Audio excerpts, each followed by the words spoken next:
不从中国买，伊朗要求俄罗斯出售军舰，双方已结成事实上的军事联盟。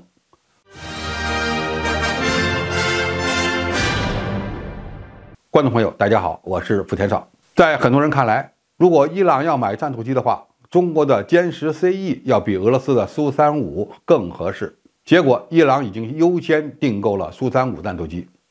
那么，如果伊朗要买军舰的话，从理论上讲，更是只能从中国购买了，因为俄罗斯自己造个5000吨级的护卫舰都要难产，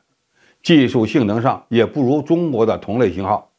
然而，伊朗并没有因此而转向中国，而是又主动向俄罗斯提出了军舰采购的需求。此举意味着伊朗与俄罗斯正在走向事实上的军事结盟。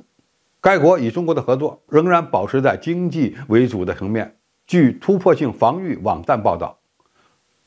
来自以色列国防部的消息，德黑兰正在寻求与俄罗斯加强关系，依靠俄罗斯的军工部门为其舰队增加新的船只。以色列海军前指挥官埃里泽·马罗姆表示，伊朗人希望中国帮助他们建立海军，但中国并不急于分享他们的海军技术。乌克兰战争开启了伊朗从俄罗斯获取所需作战舰艇的新选择。几年前，伊朗首次提出在叙利亚和也门建立海军基地的计划，证明该国的目标是通过保护其海上运输线的方式对真主党和也门提供军事支持。但是，基于伊朗海上实力过于有限，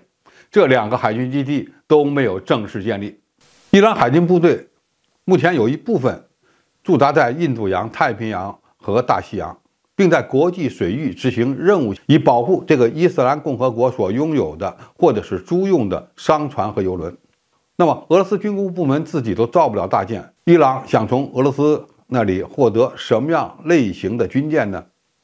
其实，以伊朗的经济实力，它也买不起大型的护卫舰和驱逐舰。其目前的努力方向是建立一支真正有能力的海军，而伊朗革命卫队装备的主要是一些小型舰艇，甚至只能以用民船改装的舰只共同采取行动。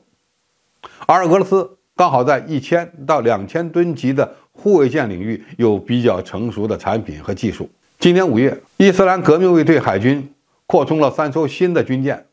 包括一艘名为卡西姆·苏莱曼尼的巡逻战斗舰。这艘巡逻战斗舰可以搭载直升机，甚至能够携带小型快艇和垂直起降无人机。以色列消息人士表示，伊斯兰革命卫队海军当前主要是利用快艇作为武装无人机和其他武器平台的发射平台，实施一些突袭行动。但是，伊朗海军也需要大型作战舰艇，因为伊朗拥有庞大的邮轮船队。伊朗海军需要用新型的作战舰艇保护其石油出口业务。以色列的消息称，在最近与俄罗斯的关系提升之前，中国一直被视为伊朗海军力量的来源。2014年，伊朗海军和解放军海军首脑举行了首次会面，讨论军事合作的问题。但最终，这种关系并没有什么重大的进展。中国显然不愿意与德黑兰分享太多的先进技术，而伊朗与俄罗斯发展军事合作不需要有所顾忌。伊朗和俄罗斯发现，他们之间的合作是互惠互利的。这从伊朗购买苏35战斗机，再向俄罗斯出口无人机的情况就能看出来，双方是一种互惠的防务伙伴，甚至是事实上的军事盟友关系。但是，中国与伊朗的任何军贸合作都要考虑平衡与阿拉伯国家联盟之间的关系。伊朗往往还希望引进军事技术，而中国是否愿意转移军舰制造技术也存在着疑问。从伊朗的角度来看，购买中国的武器装备